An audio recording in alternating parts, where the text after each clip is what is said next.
I hate this song. I also hate this song. You know what? Just cut to the theme song.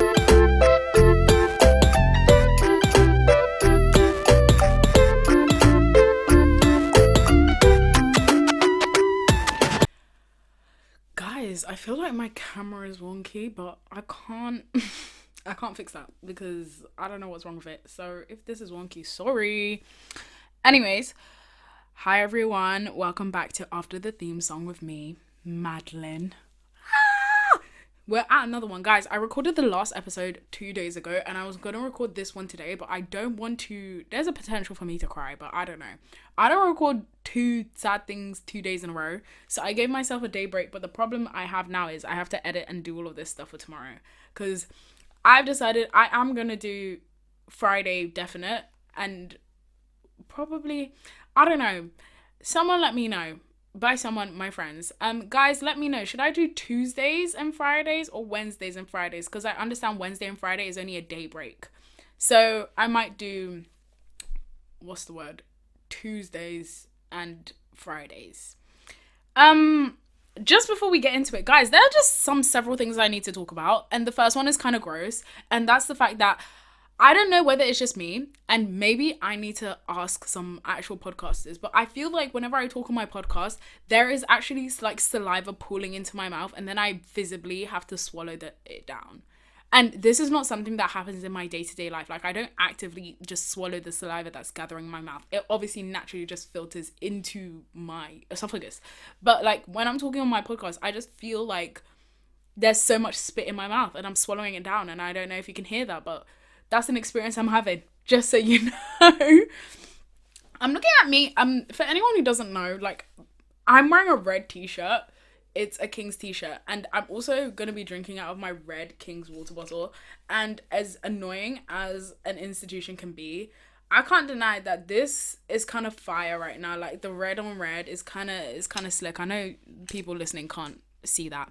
I literally made a TikTok this morning because there was a video going around of this girl saying that she would only want to date someone who went to a Russell Group uni because it basically she was implying it shows that they have like values in their life and all that stuff, and they value education a lot. And I just thought that was absolutely ridiculous because what? Like, even now, do you know what I think is funny? And I'm not hating on anyone who went to Nottingham because I was going to go to Nottingham, but people make memes about Nottingham, right? Socially, even though that is a Russell Group uni. Like, Russell Group uni means nothing socially. Like, and even when it comes to some job prospects, and this is what my TikTok was saying, like, yeah, it's like some jobs care about that stuff, but some jobs don't and may not even look at that. And to place value on someone's values just because they didn't go to a Russell Group uni is absolutely absurd, considering so much of like school is money. You know, I remember when I was doing the 11 plus and I was listening to the radio, and the person on the radio proposed the question was, is the 11 plus actually testing people's intelligence or whose parents can afford tuition? Completely true. And whose parents are, you know, can't afford tuition but pay for it anyways. Because yeah. Because when I did the first 11 plus first 11 plus, like the day I had tuition, I did the test first to see where I was at, and I was not good. Like, and then I did a bunch of tuition and ended up passing. Like, do you know what I mean? I'm not inherently academic, in my personal opinion. I don't think I'm inherently academic. I do think I've learned to be academic, and I go to a Russell Group uni. So I think it's ridiculous because some of the worst people in the world are going to Russell Group unis right now just because they got money in their bag. Do you know what I mean? And some of the best people are not going to Russell Group unis, and they're probably going to outshine people who go to Russell Group unis because, you know, sometimes when all opportunities are put on a plate, people just don't take it for what it is, and then you end up in the real world and you don't realize how hard you have to work to get those opportunities. Do you know what I mean? So yeah, that video kind of annoyed me because I just think it's ridiculous to judge people based on something so like frivolous as going to a Russell Group uni, because that's not even like a social determiner we made. That's like what some random institution made. Going back to 11 plus is based on a fake study. The guy who made, or the guy who did the study that the 11 plus is based off of and changed basically the course of UK educational history, that was all fake. So what if someone goes to a Russell Group uni. Like, how does that tell you anything about who they are as a person? Because her argument was because they go to a Russell Group uni, it shows that they worked hard and like they value their education, blah blah blah. And what more so someone who doesn't go to a Russell Group uni? It's hidden classism. I said that in the comments. I said if it's anything, it's hidden classism, and I don't want to talk anything more about it because a lot of education is to do with money. Is to do with like where you are. Like my grade boundaries were lowered because of, you know, the class of my parents. So technically, it was easier for me to get into the Russell Group uni. And I understand that this is because I don't have as many opportunities as someone else who doesn't, who just has money. But it's so nuanced. Education is so nuanced. So that really annoyed me this morning. I was just like, girl, I want to make a video about it. And quite frankly, I hate making any sort of like TikToks to do with like not even conflict. But I really don't like it because ever since, no hate, like I remember when I used to make activist posts, and I still would make activist posts because dang, like what do you mean? But like people are so rude on TikTok, and when I started making like just casual videos, people are so nice. And I'm someone who does believe like you shouldn't be able to see what the horrible things people say about you every single day, but neither should you see the amazing things that people say about you every single day. It should be a balance. And it's so weird to have this like how I started and what it's like now. Anyways, so that was that. That was just a weird thing to experience in the morning, in the evening, and then to see it again in the morning. But another thing I saw this morning, guys, BTS are coming back. BTS are coming back, and I'm no hate. I think they're coming back, or they're together and back now. I think the military stuff has ended and everyone's gone to do their mandatory military service.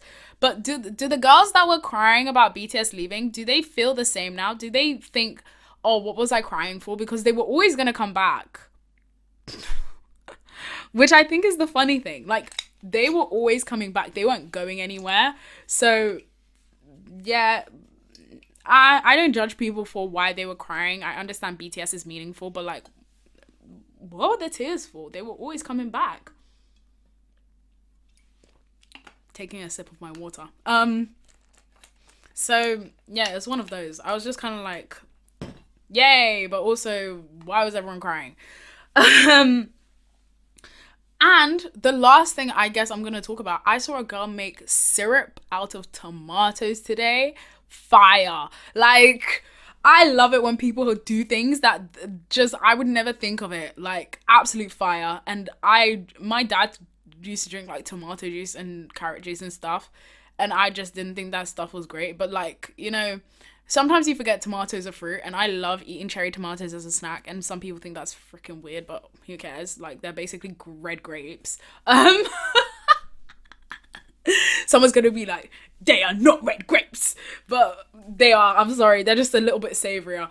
Like, people eat fruit and tomato because tomatoes are fruit. But yeah, saw her make syrup out of tomato, and I thought, absolute fire. But on the topic of education, today we're going to be talking about an experience that I had in relation to education, but in a different sense. And that is, I think I need to do some preempting, right? So I'm going to tell a story. No one in this story is objectively a bad person. No one has done anything to me. It's more about what they represent. And I think I'm going to go more into this as I unpack this in this episode. So we are just going to go straight in. So I was invited to someone's party. And this person I actually know from secondary school. Lovely person. Absolute, think the world of her. Doesn't have a negative bone in their body. It was great. But, so I went, my friend from secondary school went, and then there were like, I want to say 5-ish more people from my secondary school who were also there. And it's so interesting so I have not been in secondary school for how long now? Since I was 18, and I'm 22 now, so 18, 19, 20, 21, 20, so 4 years, right? And I like to say that I am somewhat, I don't like to use the word healed because that's a bit strange, because I think healing is kind of like grief. It's consistent and a low hum throughout life. You choose the better option in your life. You choose the option that is better for your mental psyche, your physical health and stuff. So I don't want to be like, oh yeah, I'm healed. But I think what I'm trying to get at is my mind knows I'm not in secondary school anymore. I know I'm not in secondary school anymore. Most people know I'm not in secondary school anymore. But my body, I don't think my body does. Which is so interesting because, you learn about how trauma sits in the body and some of the determining factors for, identifying, PTSD and stuff is physiological and stuff. So I was there with, in this environment that was not my secondary school environment, but was somewhat an illusion of it because of the people that were there. And even though I could still conversate, and you know what? I need to give hats off to someone else who was talking to me throughout the whole time. Because that, I think, was a distraction for me. But physically, my body was seizing up. Like, it felt like effort. I was putting in effort to be there. Because that is kind of like, because it's just reminiscent of who and where. It's so reminiscent of my past. It's the illusion of it, right? And as I said in the beginning, none of these people were actually any perpetrators of anything. They hadn't done anything to me. It's kind of more what collectively they represent. And I think I'm a runner. The sentence starters are killing me. I'm a runner. Both physically and mentally. So I don't run anymore, but I used to do track. I used to do short distance, and they tried to get me to do long distance, but I do not have the stamina for long distance, not at all, because I know that's a mind game, and literally my mind will just be like, you can just stop right now, and I'll just stop. So because my mind's just kind of like, this is not on, like, the stakes are nothing, you can just stop. Like, what? So I just stopped. Like, I hate that. I hate stamina. Like, I hate doing that. It's so long. But I can run a decent, like, I want to say a good 30 minutes. Anyways. But, and I guess that's how I present physically as a runner. But mentally, if I think any situation is somewhat triggering or somewhat, traumatizing or reminiscent of something, I just get up and I leave, because I don't have to stay there if I don't feel comfortable being there. I remember in first year uni, and mind you, this is fresh out of my secondary school that I got a lot of trauma from. Like, we can get into that in a bit. We were in a situation and there were these group of boys. It was me and the people on my course, and they were hanging out with these group of boys that I had frankly never met before. They're from like a society they were in. And I got up and I left because it was too similar to my secondary school environment. I don't have to be there. Why should I be there? So I, quite frankly, because that's who I am as a person, I haven't been in a situation that is so similar to my secondary school environment, because quite frankly, I wouldn't stay there. I would leave. But when you have to be there, that's a whole different ballgame, guys.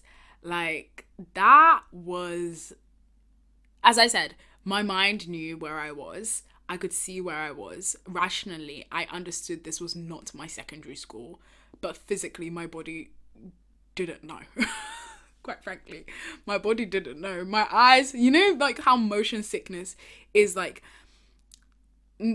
some part evolutionary, but the way the mechanism works is because your ear, the liquid within your ear is I don't know which way around it is. It's either the liquid in your ear is moving because like a car is moving, so the liquid in your ear is moving, but your eyes is stationary. They see nothing is moving, so you're stationary. Or it's the other way around. I don't know if I should Google this real quick because I don't want to give wrong facts on my podcast.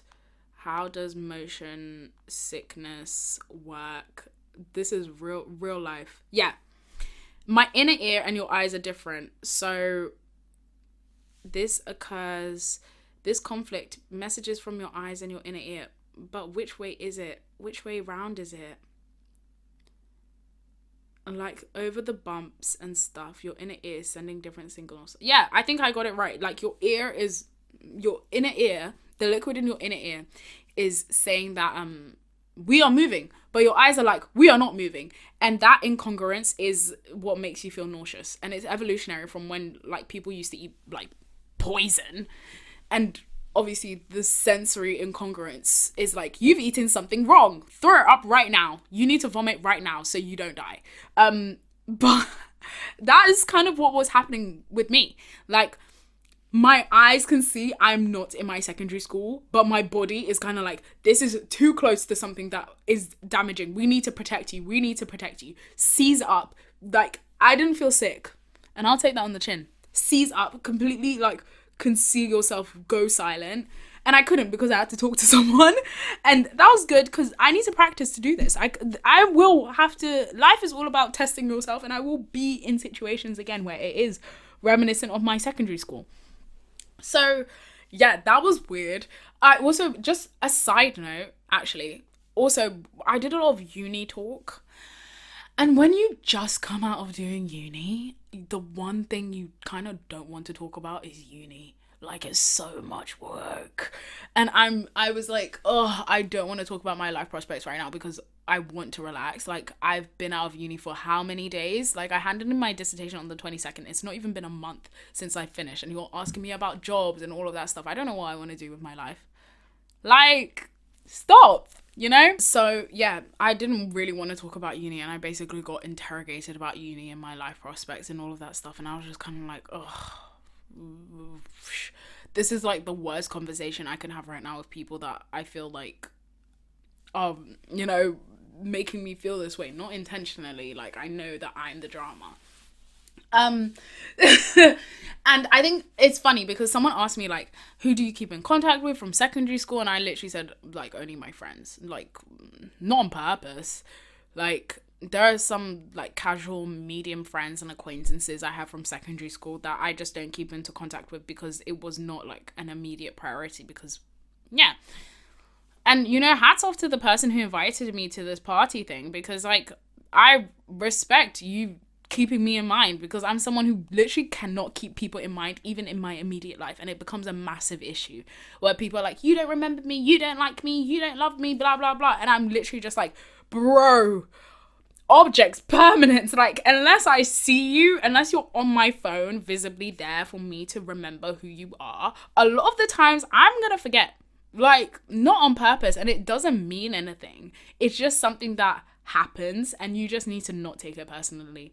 Anyways, so they were like, oh, who do you keep in contact? And I was like, oh, you're just my friends and stuff. And they were like, would you ever go to a reunion of the school? And I said, absolutely not. Like, I would rather eat jeans. Like, I couldn't do it. And I think it's very interesting because secondary school is it's such a great area of life. Like, I had some of the funniest moments in secondary school. Like, I have not laughed harder than when I was in the locker room with my friends. But I had some of the most saddest moments in secondary school. And some of it is in looking in retrospect. I was so unhinged as a teenager. Like, I actually can't, some of the thoughts are locked away in my brain because I literally cannot retrieve them because I'm so far distant from who that person was that to even enter a possibility of thinking of myself as that is cringe to me. I fully accept that that's who I was. And I also accept that that's the perception someone might have of me forever. But because I can't perceive myself like that, I literally never think about it. Like, and that's probably wrong, but should I have to? I see myself how I see myself now, not of who I was before. And I understand that girl. I don't think I need to forgive her for anything, but like, I understand her. I get it. I console her. Like, that, all of that stuff made sense for who she was as a person. And I in no way ridicule her or hate her, but I'm just not her. Do you know what I mean? And I think that's another thing. Like, so in my opinion, I always talk about this, giving people the opportunity to update their perceptions of themselves, with you. So, for example, if I didn't talk to someone for 2 months and then I talk to them now, that's an opportunity for them to update how I perceive them. Do you know what I mean? Because assumption is the curiosity. No, assumption is the death of curiosity. The reason why so many things go wrong a lot of the times is because you've assumed something, and for, I don't know, 6 months, that assumption has been reinforced and been correct, but then something changes within a person and that changes. And because your assumption was still there, I don't know if I'm phrasing this correctly, but long story short, what I'm trying to say is the fact that you assume something about a person doesn't necessarily mean that that assumption is always going to be correct. And assumptions, obviously, it's like schemas. Like, assumptions help you direct and navigate a relationship with a person. But because you're using the knowledge base, database that you have on the person, which is built with assumptions, you stop being curious about that person. And then when something changes, you are kind of like, why has this changed? Why has this changed? And it's because you stop being curious about a person. And it's not something that, like, most people do it because, you know, it's easier to access quick information that has been reinforced several times. But yeah, assumption is the death of curiosity. So stay curious, guys, about everyone. You could know someone for 10 years and you will find something new about them because, you know, people are ever changing. So yeah, I always give people the opportunity to update who they are as a person. I quite frankly don't really judge anyone on who they were in secondary school because it was a time full of hormones and just that environment just is not reminiscent of what real life is like. Do you know what I mean? So yeah, I found like lots of interesting things about people and all that stuff, but I would never go to a reunion out of that school. I didn't even go to pick up my A-level grades. I made my sister and my mum do it because I can't physically be in that building. Like, I know that these people probably understand that I'm not that girl anymore, and even if they do, I can't control how people perceive me. But I quite frankly don't want to be in that environment. Is that a crime? I don't know. But yeah, it was really weird for me, and it made me think about how trauma sits in the body, and that's why somatic therapy is so, like, it's so important, or EMDR, because your nervous system is all attached to your emotion. This is all psychological, you know? We had to get into a bit of psychology. Like, guys, what am I going to use my degree for? And it's so funny how trauma just sits in your body and you don't know that that's how you're reacting to trauma. Like, you're having this physical reaction, even though logically you know you're not there. The immediate threat is gone. And it's just based on the illusion of your past. And I think that was crazy. Like, and I think I handled myself well. I don't know how well I could handle myself. I felt very weird.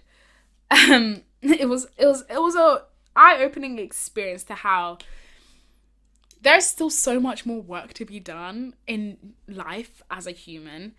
And that is something, sorry, I'm looking at my phone. Yeah, that is something that I always hold on to. And I also, like I said, I want to re-empt, no one did anything wrong. Like, no one actually in that specific space was my enemy or like someone that I had a falling out with at all. They were all completely normal people. But because of the collection of them was kind of like, all I can say is an illusion. Like, the collection of them just smelt like my past, even though that's not what it was. Do you know what I mean? And that is something that I have to work on. But more into like my secondary school. So for anyone who does not know, I went to a secondary school that was very strange. It was very strange, and quite frankly, I participated in the strangeness. And I think the thing with secondary school in the UK is it is so different from what the real world is like. So I went to secondary school, and then in sixth form I hit COVID, and then COVID is actually what made me like. COVID was a horrible time, and in no way am I glamorizing COVID at all. But because COVID existed, I think what would have happened is this would have happened within like maybe my first years of uni. And it still happened. But because COVID happened, I think I kind of went through this time where I realized, oh, I don't have to operate in the same culture or environment that has been raised. Like, the environment is gone. So I don't need to operate the same way. Do you know what I mean? And I realized that I think I was thinking about what I wanted to say about being in secondary school and, who I was as a person. And I think a lot of the times, looking retrospectively, a lot of the things that happened within secondary school or who I was as a person was survival. I was telling my friends, I know so much about people when they were 16 for survival that does not matter now. I do not need to know that information. And I hope I forget it because it's probably taking up space in my like subconscious brain. But like I I looking respectively was surviving in this space.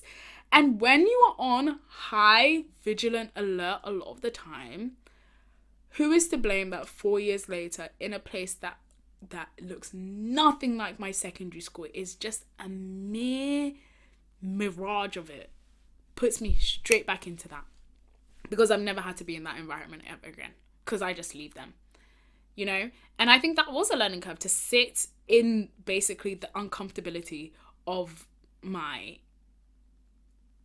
one of my biggest turnarounds is from who I was in secondary school and who I am now. Because one perfect example is I literally don't get angry anymore. Like, I guess I get angry at my family, but that's different. But I literally don't get angry anymore in my friendships. And in secondary school, I used to blow up. Like it was so unreasonable and unhinged. But it's so funny because some of my uni friends can't even imagine me angry now because I never was angry. And angry is like a secondary emotion to whatever I was feeling. And I think it was like being high alert, anxious survival in secondary school that made me such an angry person. And like I had such a I had the shortest fuse ever. And I just never need to be like that anymore because I just feel like I don't have to survive. I can just be myself. Not that I wasn't myself in secondary school. It was a lot of it is remnants of myself. But not that I don't know what to say. Like, was I playing a character? Was it a version of me that just existed within this space based on the culture and the environment? Probably. And on the topic of updating perceptions of yourself, like I had a best friend in secondary school. I had several best friends, but this is a very specific best friend, a guy. And when we went to uni, we never spoke again. We saw each other like once after that and we still never spoke again. And then he was, in my area and he called me to come out and I just felt really uncomfortable and I basically rejected him. And I think part of the reason why I didn't want to go out with him is because I just thought, you don't have any liberties to access me anymore. Because what comes from it. And the reason I felt like that is because I spoke about how I have a job and right now I work at a nursery, and he basically was like, you at a nursery? And I was like, yeah, it's really interesting because you learn a lot of patience when you're with kids. And he was like, you're not patient, you're not a patient person, like that's not who you are. And I think the inability to accept that perhaps I have changed in the last 3 years is what made me realize you don't have access to me anymore, because for you to make such a wild assumption on someone that you have not seen in the last 3 years is not fair. So no, I won't go out with you. And no, I won't speak to you. And no, quite frankly, if I look back, there were certain things that you should have done for me and you didn't. And there were certain things that I should have done and some things that I should have done better that I didn't do either. So it's the only reason I call out that part of him is also me calling out myself. That's why I said there are certain things you didn't do, but there are certain things that I didn't do either. So I didn't go out with him. And I think that is what, and I remember calling a different secondary school friend and I was like, oh, is it bad that I didn't go out with him? And then they were like, no, like you're allowed to be friends with whoever you want. And you're allowed not to be friends with whoever you want. And I think that is something that I've been learning, that no one owes me friendship and I don't owe anyone else friendship if I don't want to. And that's a really hard thing to accept, considering that one of my closest friends that I've known since I was literally a kid is no longer my friend. And it's hard, but she doesn't owe me friendship. And that's okay. I've accepted that. But yeah, it's kind of hard to think about that. Yeah. But anyways, more to do with my secondary school. I went to a very strange secondary school. Whenever I tell people the type of secondary school I went to, they're like, really crazy. And I do think a lot of it was survival. You do what you have to do to survive in the UK environment. And I remember watching a video when people were talking about bullying, or like the US environment and the UK environment and the difference. And I will say, going to a UK secondary school is psychological warfare. Like, we may not do all of that, like, I'm gonna give you a swirly. Obviously, this is stereotypical, but like all of that violent stuff, but it is mentally violent. Do you know what I mean? And I remember having a conversation with my friends coming out of secondary school, being like, we all need deep therapy after going there. Like, and you still see it to this day. To this day. When I came out of secondary school, I tried to make my friends, my uni friends, sign a contract to be like, you will never be my friend. You have to stay an acquaintance, and you cannot take a favoring or a likingness to me. Likingness, a liking towards me. That is peak trauma. That is peak coping mechanism, coping skills, trying to control people, you know, because I don't have the best history with friendships. So I was just like, I need to control people so that they never get too close, and then I cannot be damaged the way I was before. Yeah, it gets there, doesn't it? I don't know why I felt like that was a really powerful thing to say, but it's true. Like, I was so unhinged in secondary school that coming into uni, I literally was nonchalant. Like, like not even nonchalant dreadhead like the meme. Like, I was completely and utterly like still. I wouldn't allow myself to feel certain things. Everything was intellectualized. I wanted to control everything around it, because if I can control other people, I can control myself, and it won't be damaging. I won't feel damaged. I won't feel sad. I won't feel like I need to survive because I've controlled this environment. It's perfect until something happens. And then it's no longer perfect. And then you blow up. And then all the emotions that you've been bottling up for 7 years come rushing in, and you unpack yourself. Guys, I went to that secondary school for 7 years, and I've only been out of it for 4. And I was telling someone, oh, I hate talking about my time at that secondary school. Oh my God, I should be talking about it more. I've just made the halfway point in my time there. Do you know what I mean? So yeah, I need to forgive myself more when it comes to that. So it's interesting how basically trauma can hold itself within your body, within my body. And honestly, I learned a lot from that situation, because I think that was the first time in a very long time I haven't been able to run away. I haven't been able to run away from something that made me uncomfortable, or cry in the moment about something that made me uncomfortable. I want to say blow up, but I don't really get angry in that, you know, explosive way anymore. And honestly, tips I would give for people in secondary school is realize that that's really not forever. I think I'm someone who gets really engulfed in the culture of some place. Like, I literally take it on. That is not forever, and you won't be like that forever. And it literally, I always say this, it literally took me coming out of that environment to realize how I was functioning. And it made sense for the environment. This is the thing that we learned about in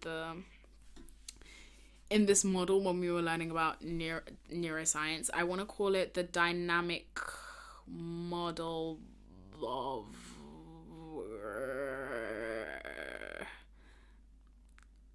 I'm going to Google it.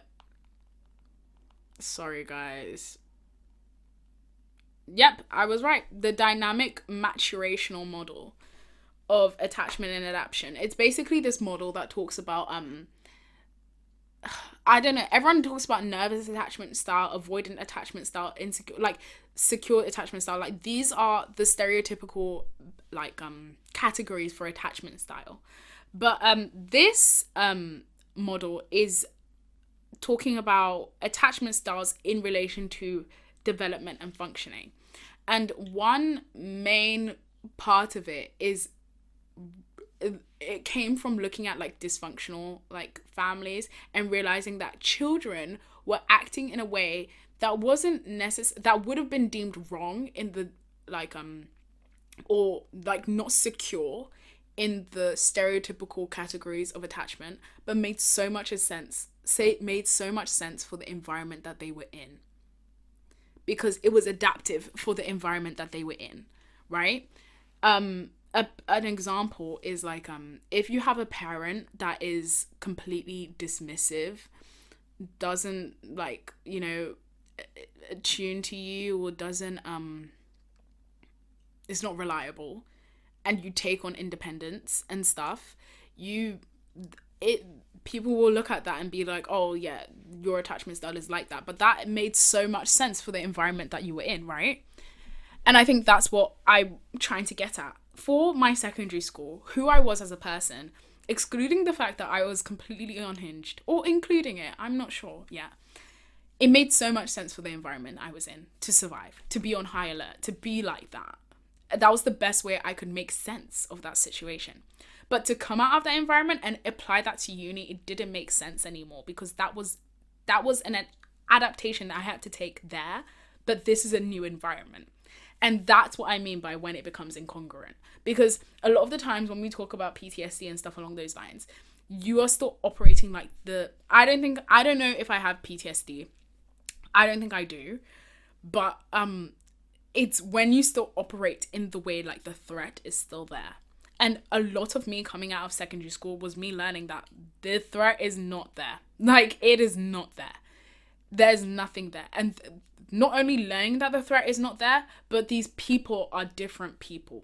Because I think when you start to pick up on patterns within your life, especially when it comes to me, I have a lot of like friendship things. And this is a reoccurring pattern. Like, you're like, oh my gosh, you know, reoccurring pattern and all of those things. You start to just assume, like I said, death of curiosity. Everyone is going to be like that. And that's where the control comes in. You want to control the situation because you think you know everyone. And because you think you know everyone, you can now control what you want in people. Not like control. I feel like control is such an interesting word because people think it's like in malicious intent. And I think that's why some people are like, when you tell them people pleasing is a form of manipulation, they also think that's ill intent as well, when really these are just responses to environments that you've been in.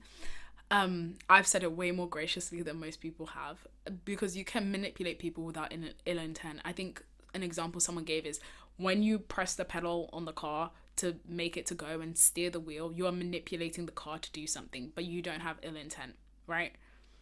When you decide that you don't want anyone to harm you, so you know, do everything that people want without inputting your values, you are manipulating people's perception of you so that they can like you.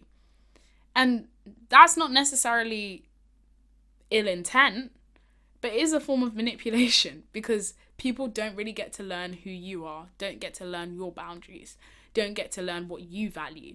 And in a way, you are depriving people of the human experience of getting to know you. You're depriving people of the human experience of choosing to get to know you as well. Because who are you? Anyways, so yeah, so I was in this place where I was like, I need to control how much people get close to me with. Like, we cannot be too close of friends. I don't want to tell you this. Don't hug me, don't be around me. Like, I literally came out of secondary school completely nonchalant, didn't want to be involved in emotions, like intellectualizing every emotion. But the problem with that is it's steady for a moment until you blow up because you've been holding everything in, you know. I think I already said this, but yeah. And then you have to unpack and you have to unlearn that, because that was adaptive for the time you were in. It made sense for where I was. I was one of 3 black girls in my secondary school. I was the only black girl in my like drama scene. I was the only black girl purposefully involved with the boys. If that's not peak survival, I do not know what else I was doing. So I kind of did have to. So coming out of that, what else did I know what to do if not survive and be on hyper alert all of the time? Yeah, it gets like that.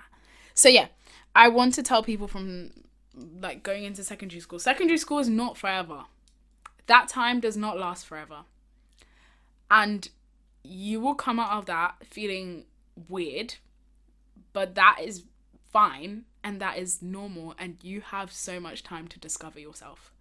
I don't think I would have been where I am now if I didn't take the time to learn about myself, because I am so different from who I was when I was 16, 18, even a year ago, even a month ago. I am so different to the person that I was.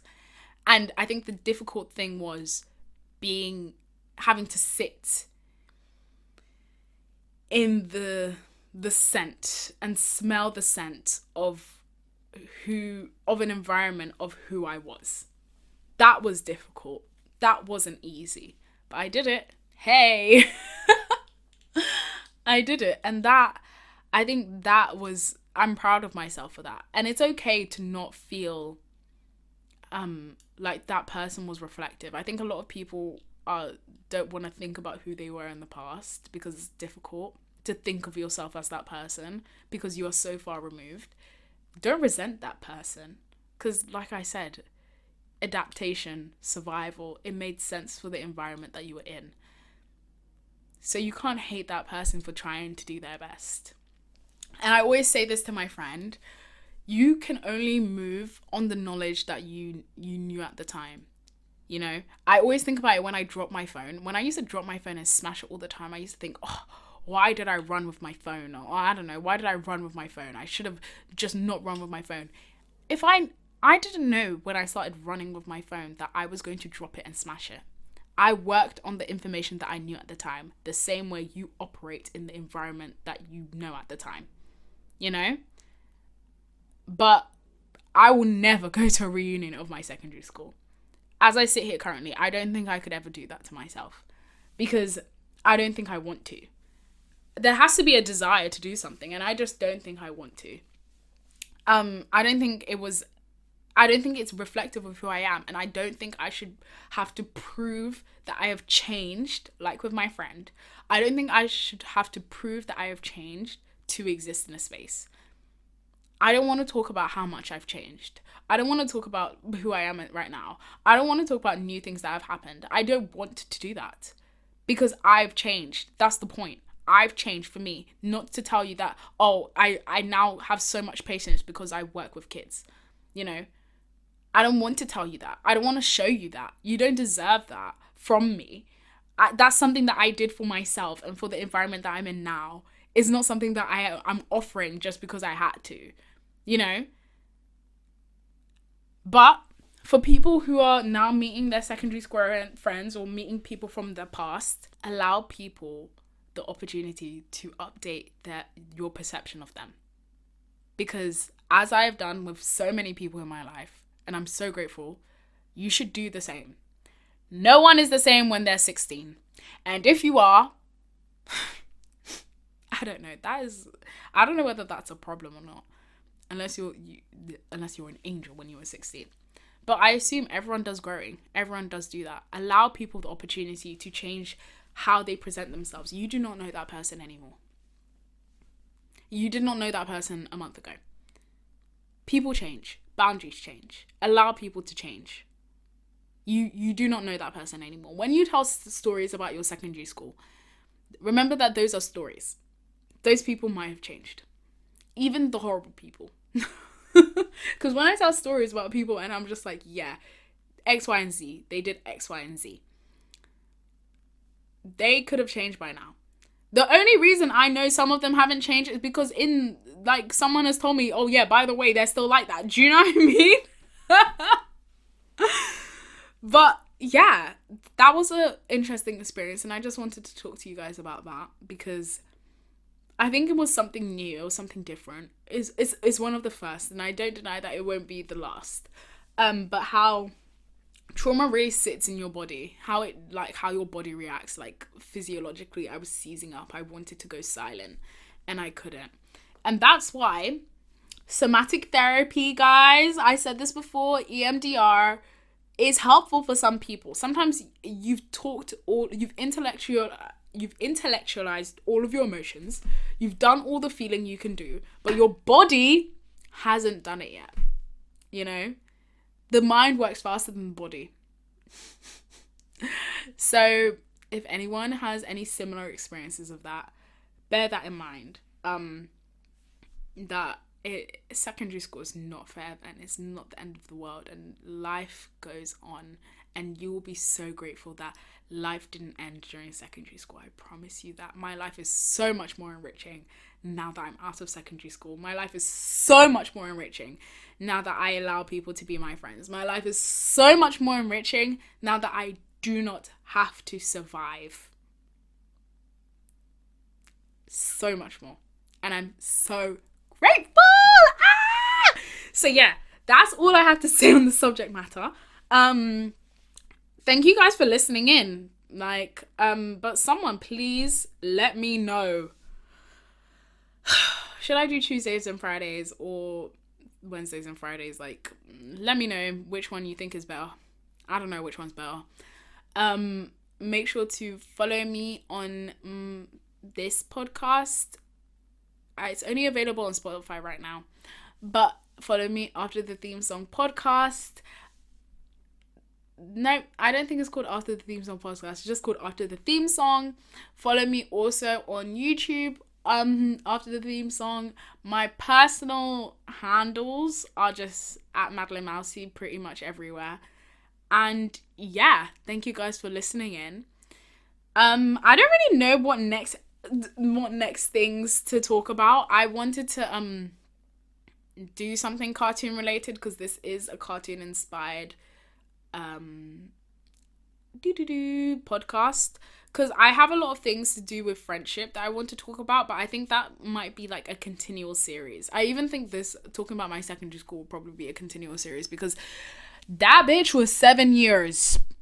I did say that, 7 whole years, and I think I have really interesting takes to do on perspective, specifically when it comes to men.